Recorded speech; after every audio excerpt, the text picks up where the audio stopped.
रेडियो वर्रोंगेलाती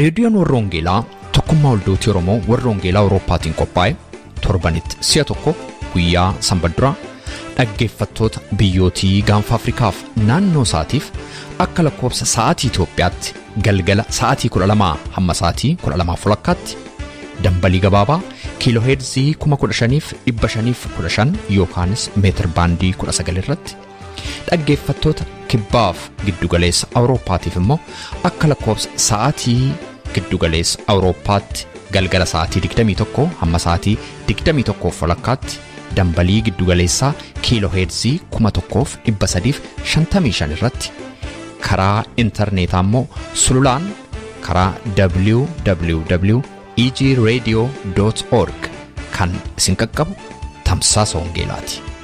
Kun reediyoo warroongeelaati.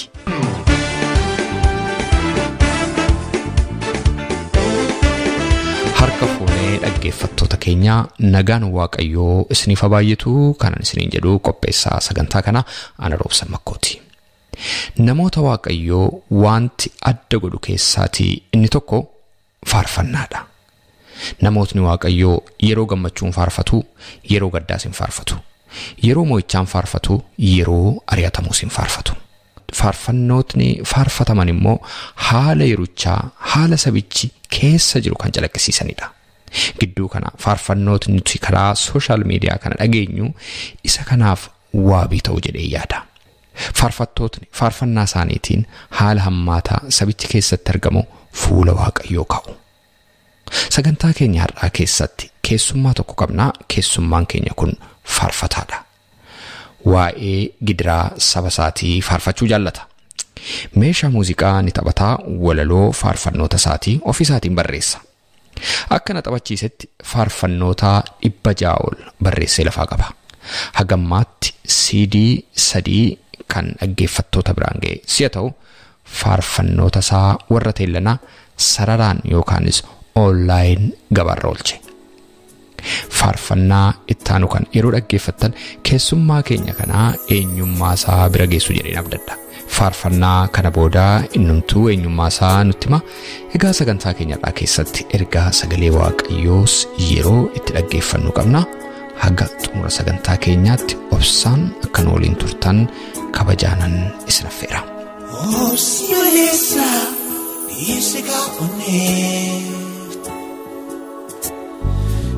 Nisiume wagnisinifne Opsi malesa isika one Nisiume wagnisinifne Opsi one ko Undum tunderiba Terikadu Indosidama Silupuko Undum tunderiba Waga terikadu Indosidama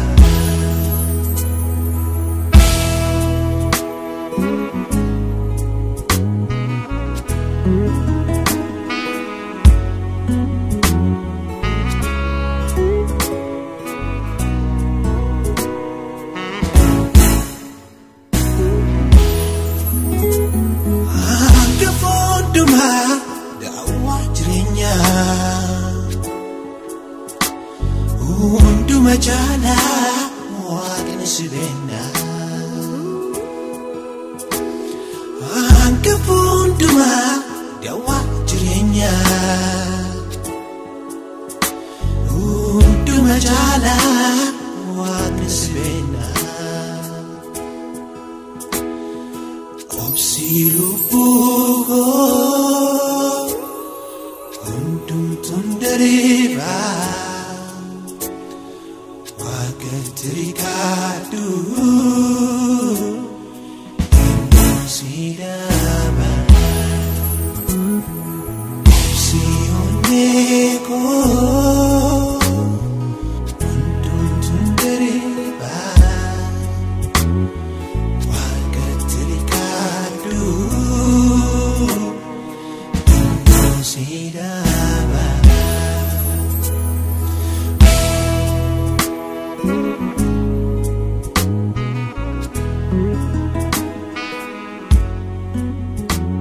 Fedhasaa Mikaa'el Hundeessaa gara reediyoo warra Wangeelaatti baga nagaan dhufte. Baga nagaan nusimattanii galanni koo sinagoo Waaqayyo ulfina isiniif haa kennu. Fedhasaa Mikaa'el Hundeessaa namooti baay'een waldaa kiristaanaa keessatti faarfannaa kee beekuu, faarfannaa kee hin dhaggeeffatu. Namni baay'een si beeka jedheen abdadha. Mee gabaabsiitii warra sin beekneef Fedhasaa Mikaa'el Hundeessaa eenyudha? Gara tajaajila faarfannaatti immoo akkamittiin dhufe? Amma maal hojjetaa isa jedhu mee gabaabsiitii dhaggeeffattoota keenyatti nu himi. Dhalootaanii ani nama dhiyaa Wallaggaa yookaan dhiyaa Oromiyaati. Magaalaa Begeettanii dhaladhee guddadhee abbaan koo lubaa waldaa kiristaanaa keessattan guddadhee harmeen koos ijoollummaa kootii kan hin beeku waldaa kiristaanaa keetti tajaajilaa tanii kan hin guddadhee ergini guddadhee immoo gara mana barumsaatti darbee gara mana barumsaa ga'een booda gara beeziitti Dambidollootti Akaakayyuu koo biratti baradhee darbee ergini sadarkaa guddaa mana barumsaa ga'een booda immoo haala 2001 biyya Itoophiyaa keessatti dhalate barattoota irratti dhalate yeroo sana buqqeenii biyya kootii ba'ee gara Keeniyaa deemee achimmoo haala baqattummaatiin tureen darbee Kanaadaa galee immoo barumsa irras ture hojiis hojjetaa ture. Egaa Waaqayyos immoo na gargaaree haala tokkoon sadarkaa tokkorra ga'ee har'a hojii Shell Canada yookaan Shell International fan hojjedha. Ani abbaa mucaatii ani faarfataadha. Har'a kunoo jireenyi koo kana fakkaata jedha. Mee gara tajaajila faarfannaatti attamitti akka dhufte nutti himuu dandeessaa? Tajaajila kana ijoollummaa kootii jalqabeen tajaajilaa ture. Ergiin umuriin gara dargaggummaa dhuftee booda immoo egaa Waaqayyo wajjin dudda walitti gatuu jalqabne. Gara dhumaarra tajaajilaan turre onis sadarkaa mana barumsaa lammaffaa ol tureetti. Haalli mana barumsaa xinnoo biizii na godhee ture. Darbees immoo dargaggummi jira ture Waaqayyotti badaa walitti sinneen turre. Ergiin deebi'ee dhufee haalli rakkinaa tokko narra ga'ee booddee ispeeshaalii biyya Keeniyaa keessatti nan yaadadha. Xinnoo fuulli koo gara Waaqayyootti deebi'uutti ka'ee faarfannaa isaan hamma haala irra jiru irratti immoo kan ispeesifikaalii irratti waamame nan yaadadha. Dooga'ee ture lafa baqattummaa jirru kanatti mucaan tokko kwaayirii keessa jira maqaan isaa Saamu'eel taa'ee faarfannaa barreessaa. Ani immoo duddaan ciiseen dhaggeeffadha. Taa'ee rakkata gurbaan kun achumaan yaada kenneef taa'ee si'a 3-4 dhufee ati faarfataadhaa jedhee na gaafate lakkii buleessa koo ani faarfataa miti jedheen itti deebise. Akkamittiin kana baruu dandeesse reenaan jedhee uumamumaan na keessa jira naatti fakkaata. Salphaadhumatti naaf gala wanta akkasii jedheen itti dubbadhe. Sagalee sachuma teenyee faarfannaa sana wajjin hojjennee gurbaan kun deemee ijoollee kwaayiriitti meeqa naa kadhachuutti ka'anii waldaatti babbalanii na geessuutti jalqabanii. Kwaayiriittis ergaa adda addaa natti dubbatanii booddeen deebi'ee gara Waaqayyootti deebi'ee faarfannaa barreessuutti ka'e. Ergaan kwaayirii sana keessatti natti dubbatame exactly ergaa yeroo ijoollummaa kootii natti dubbatame ture. Ijoollummaa kootti Waaqayyo baay'ee natti dubbatee ture. Abbeen koo luba waan ta'eef qees bal'inaan si'a 2 natti dubbatan jireenya koo keessatti. Ani immoo ijoolleen ture yeroo sana.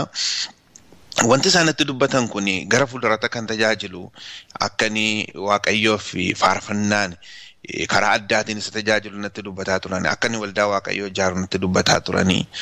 Annaaf hin gallee ture yeroon sun ergaa kanattis badaa hin amanuun ture waan ta'eef abbeema kootitti himnaan jaarsi kun kana natti himani malee really attamitti waa'ee koo amma kana baruu danda'aniin jedhee naan gallee ture. Waan abbeen koo cita kootti natti fakkaataa ture malee waan isaan ergaa mataa isaanii really Waaqayyootti dubbatee Waaqayyoo biraan natti dubbatee natti hin fakkaanne. Umuriin ijoollummaa jira waan ta'eef ergaa sana deebi'ee Naayiroobiitti gaafa natti dubbatamu sammuun koo dudduubatti deebi'ee really dhuguma Waaqayyoo natti dubbatee jedheen gara Waaqayyoon dhiifamaanis araara fuula Waaqayyootti deebi'ee hojii kana Waaqayyoo harkaa fuudhee hojjechuu jalqabe. Hamma ammaatti gara CD 3 baasteettan si'a gara CD 3 baasteettamiti Fedhasaa? CD 3 baaseera hamma yoona. Amma walaloo siidota faarfannaa CDwwan kana keessa jiranii hunduma isaasitu barreessaa moo iddoo biraadhaa argatta? faarfannaa kana anatu barreessa hunduma isaa. Reeli anatu barreessa jechuun natti ulfaata maaliifi nama dandeettii faarfannaa qabus miti, nama faarfannaa ta'us malus miti.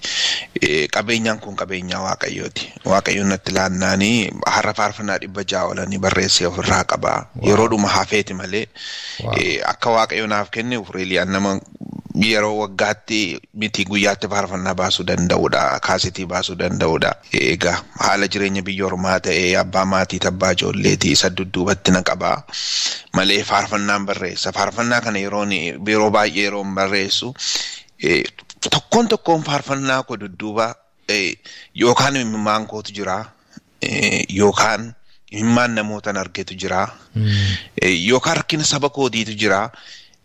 Faarfannaan barreesse hunduma isaa dudduuba ergaa guddaatu jira, imimmaan nama tokkootu jira, rakkina nama tokkootu jira.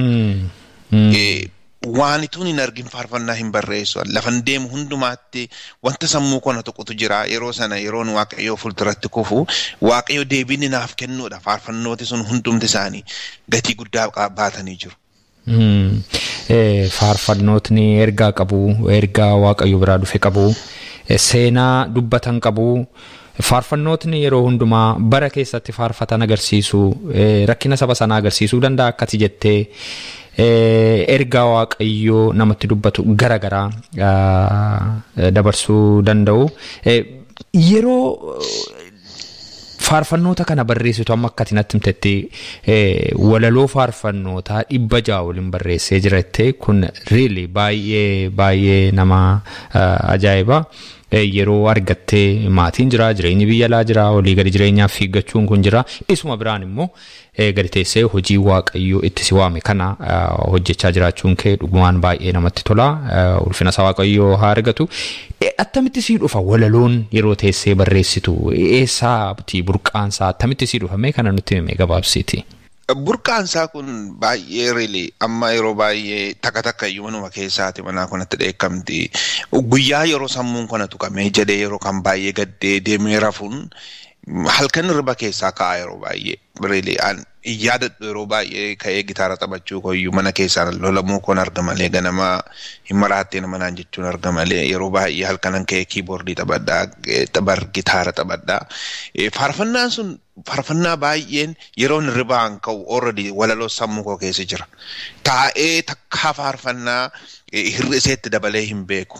Faarfannaa yeroon koo guutummaa isaan barreessee ka'ee ta'a. Borumtaa isaa yeroo baay'ee anumti mataan koyyuu of gaafadha. Faarfannoota koo keessaa baay'ee isaa ergin barreesseen baabilii keessaa barbaadee argu kan namoota natti hima malee really faarfannaa akkasittan kana barreessa jedhee faarfannaa takkaa gattaa'ee barreessee hin beeku. Ergin barreessee booddeen keessa deebi'ee ofuma kootiyyuu baabilii keessaa barbaadee arguutti ka'a wantoota kana. Kanaaf akkasittan faarfannoota kana yeroo baay'ee barreessa. Sana barreessuudhaaf immoo waan yookaan gammachuu jireenya koo keessatti yookaan gadda jireenya koo keessatti ta'ee ani dhaqee rafutuun halkan sammuun koo deebi'ee Waaqayyoon natti sammuu koo keessa kaa'een hirribaa ka'ee barreessa. Baay'ee nama dhiba. Mee faarfannooti kun hiika addaa akkuma tiyyuu jettee hiika ofii isaanii seenaa ofii isaaniitiin dubbatan qabu. Garuu isaan kana keessaa siif ergaa addaa kan siif qabu faarfannaa tokko lama nutti himuu dandeessaa? Faarfannaan iddoon guddaa anaaf qabu Waaqayyo ergaa yeroo dheeraadhaaf anaaf Waaqayyo ittiin irratti walolaa turre faarfannaa Kuush darbee immoo faarfannaa isa Haga'uu jedhudha. Faarfannaa sadaffaan faarfannaa isa Obsi Onneekoo jedhudha. Faarfannooti kun ergaa mataa isaanii qabu. Ispeesifikaali faarfannaan inni faarfannaa Kuush jedhu kuni faarfannaan ani yeroo baay'ee Waaqayyo ijoolletti buuneedha. Faarfannaan kun naaf dhufee ani yeroo sana Keeniyaan jira. Ani waa'ee Kuushis really hin beeku. Faarfannaa kana fuudhee nama bira dhannaan tajaajiltoonni yeroo sana ni beekus na lolanii. Beektota warra Keeniyaa kana biras baay'ee isaanii bira luboota isaanii biras deemeera. Namoonni baay'een harkatti didanii achi addeebee Waaqayyoon maannonti kun jedhee yeroo baay'ee Waaqayyoo wajjin wal gaafadheedha. Itumanii jedhuutiin ergaa Waaqayyoo karaa luba nama guddaa biyya Itoophiyaatti tajaajila dhufan tokko kan inni natti dubbatee baqaaf faarfannichaa dha'ee natti dubbate.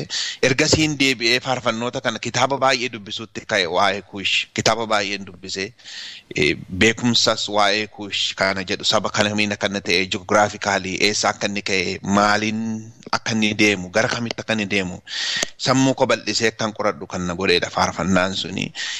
Faarfannaan sunis immoo gara poolitikaattis nama geessa. Riili yeroo faarfannaa kana barreessan poolitikaas yaadeen beeku. An waa'ee Kuush maal akka inni ta'e iyyuu riili keessa galee waan hin beeku tokko hin qabuun ture.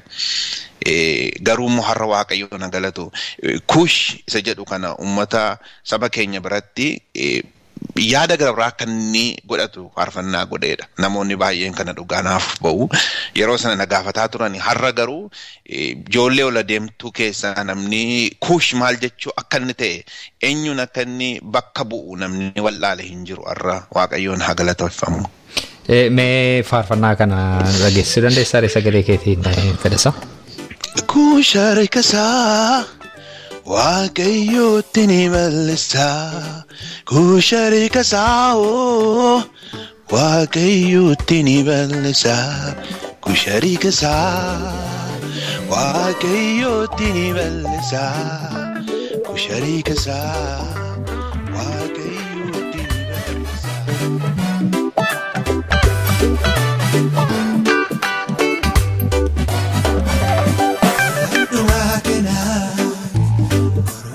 Amatus, opsia sabagaku, Waaqayyo sigagatu, makana. Korumsi amatus, opsia sabagaku, Waaqayyo sigagatu. Kuush harkasaa, Waaqayyo ni bal'isa. Kuush harkasaa.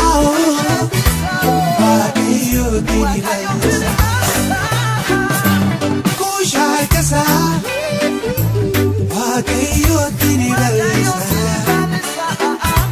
Kuush harkasaa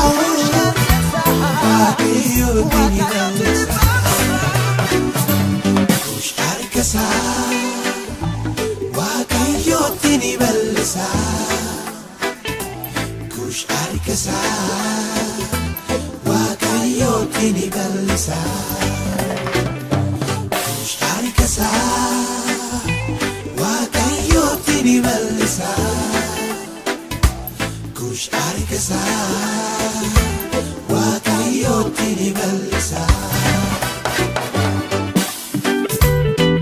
Kuush harkasaa Waaqayyootti ni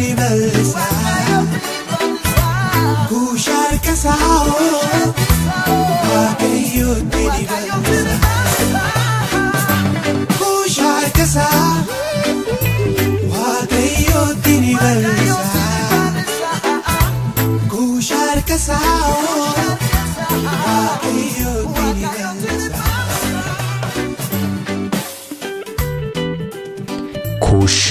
isaa waaqayyotti hin bal'isa. Fedhisaa Mikaa'el Hundeessaa waliin maree nuti taasifnee hin xumuramne.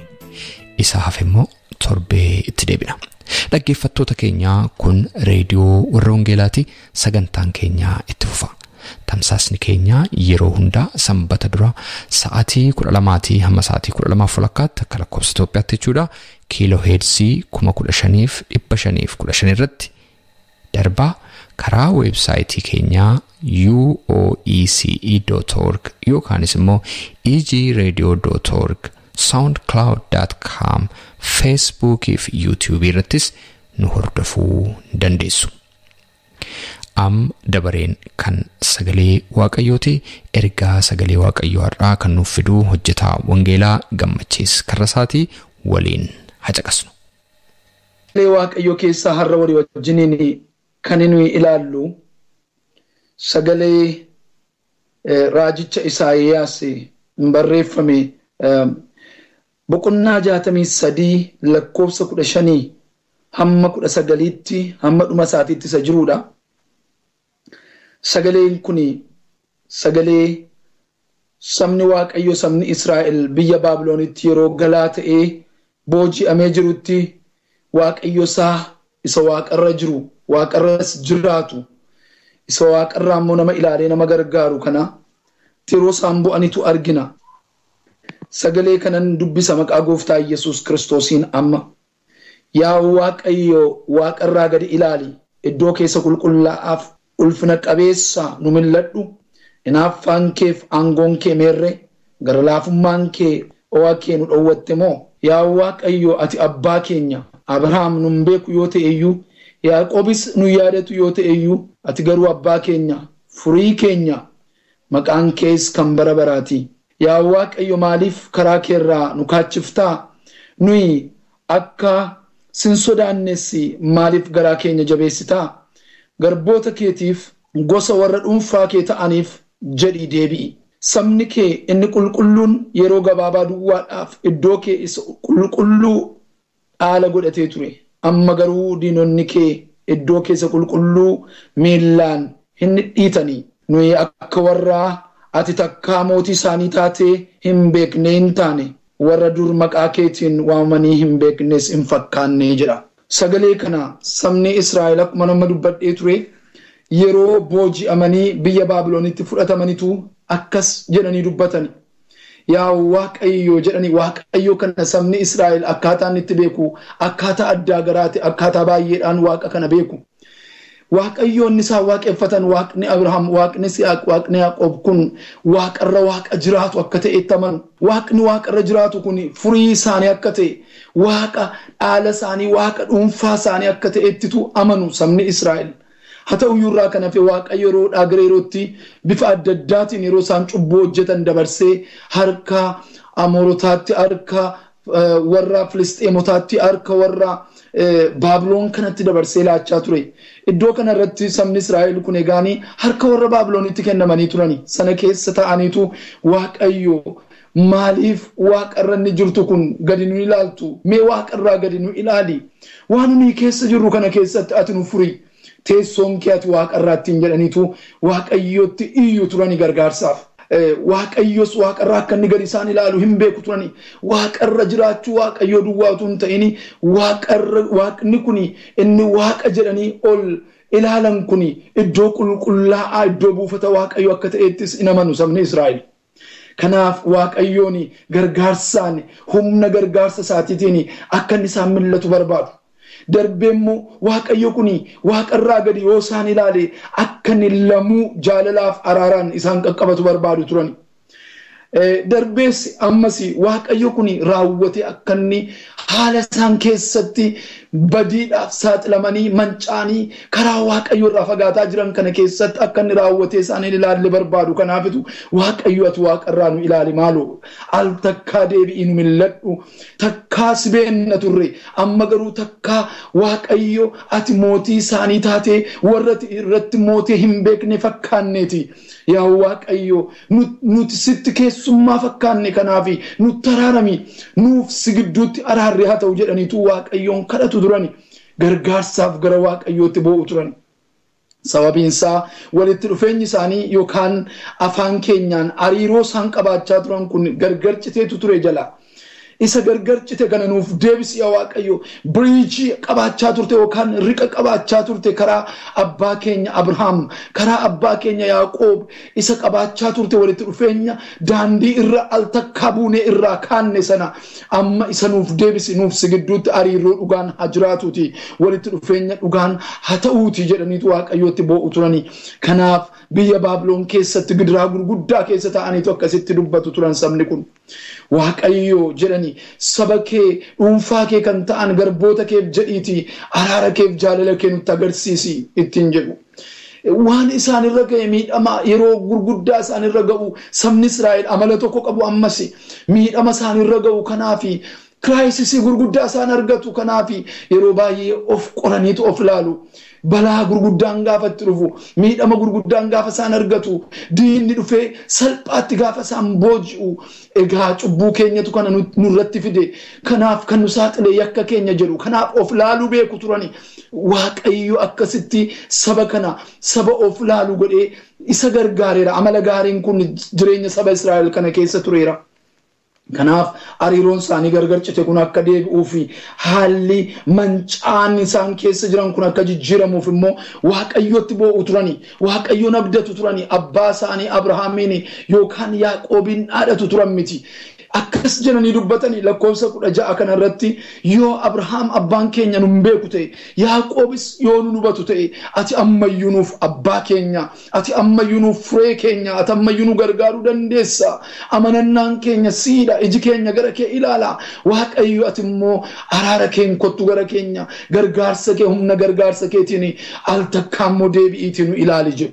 kanaaf Waaqayyo waaqarraa akka inni gad isaan ilaaluuf boo'u turani Waaqayyo waaqarraa gaafa isaan ilaalu calluma Waaqayyo akka hin jennes akka Waaqa calluma jedhee bira darbuu hin dandeenye akka ta'es amala Waaqayyo isaanii kana beeku sababiinsaa yoo fudhannee ilaalle fakkeenyaa fi seera ba'uu boqonnaa 12 lakkoofsa 42 irra gaafa dhattanii Waaqayyo iyya saba koon dhaga'e kanaafanis bu'e isa oolchuuf isa gargaaruudhaafan gadi bu'e jedha Waaqayyo teessoon isaa waaqarra jechuudha gargaarsaaf immoo gadi nama ilaala gan nama ilaaluu isaa keessa Waaqayyo gadi bu'a nama oolcha jechuudha karaa biraa biyya Baabiloon keessattis Isaayyaas iddoo kana duwwaa irratti caqasameti Waaqayyotti iyyuu isaanii Baabiloon dhufee isaan booji'u mootiin Baabiloon dhufee isaan irratti mo'uusaa bifa adda addaatiin raajonni Isaayyaasis dabalee boqonnaa 11 lakkoofsa 11 irratti caqasa raajii isaa keessatti Zakkaariyaasis boqonnaa 10 lakkoofsa 9 amma 10 irratti hin caqasa Museenis immoo seera keessa deebii boqonnaa 30 lakkoofsa 1 hamma 3tti Waaqayyo hammam yoo sabni isaa gaddisiise illee abdiin garboota isaatiif kenne immoo amansiisa amanamaa akka ta'e immoo dubbata kanaaf garboonni Waaqayyo kun gaafa dubbatanii kakuu abboota keenyaaf garboota keetiif qabdu abdii abdachiiste sanaaf jedhiitii nu ilaali yaa Waaqayyo nu gargaari jedhaniitu boo'u sabni keenya siin baay'een gargaarsaaf garatti iyyuudha wallaala harkaa bada eenyutu na furuu danda'a eenyutu na gargaaruu danda'a jedhee dubbachuu danda'a yookaan falasaa barbaadees dhabuu danda'a gargaarsi dhugaan garuu waaqarraa sagan nama ilaalu Waaqayyo biraa namaa dhufa galanni Waaqayyoodhaaf haa ta'u kanaaf iji nama hundumaadhaa gargaarsa Waaqayyo kanaaf gara Waaqayyoodhaa ilaaluun akka ta'u sagalee Waaqayyo kanarraa baranna har'a gara jireenya keenyaatti deebisnee gaafa laallu sagaleen kun maal nu barsiisa nus gargaarsaaf gara Waaqayyo ilaaluutu nuuf ta'a dinagdee keenya gaafa ilaallu akka sabaatti akka dhuunfaatti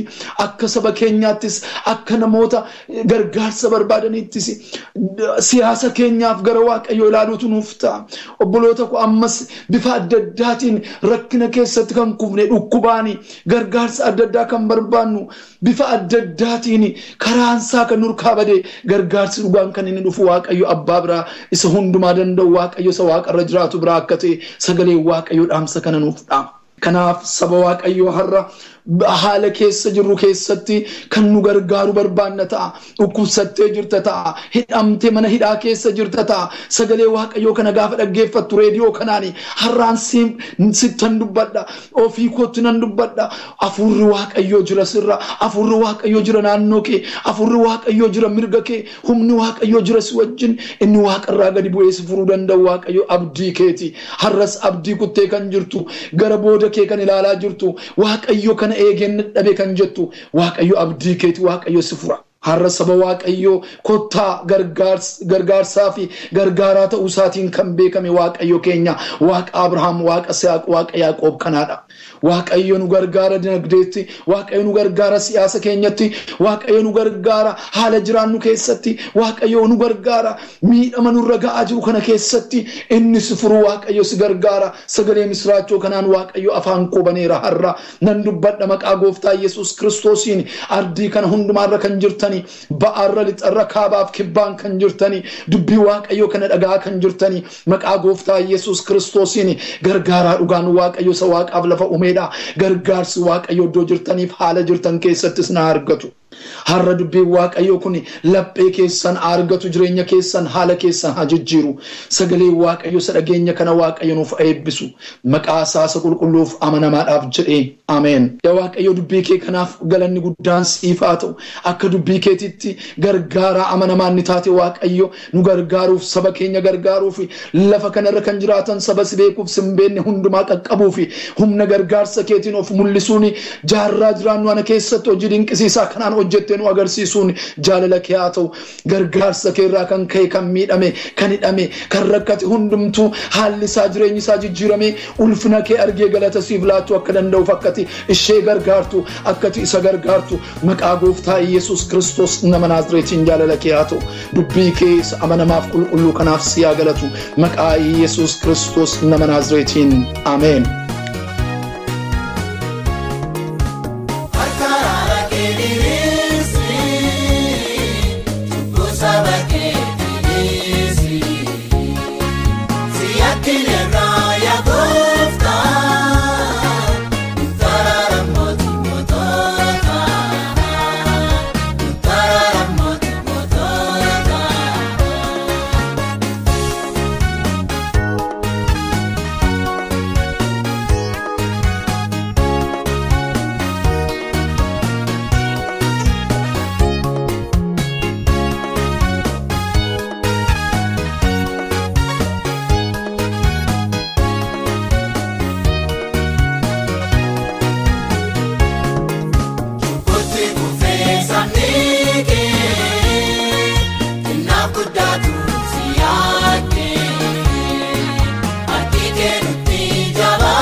Dhaggeeffattoota keenya sagantaa keenya irratti akka eebbifamtan abdii qabna. Waa'ee sagantaa keenya gaaffii yookaan yaada yoo qabaattaniif karaa teessoo xalayaa keenya rwtevelingsvine13 Oslo Norway jedhaatiin nu barreessaa. Yookaanis karaa iimeeyila keenya raadiyoowwarrawangeelaa@gmail.com jechuudhaan nu qunnamaa. Torbee sagantaa biraatiin hamma walitti deebinutti nagaa waaqayyootiin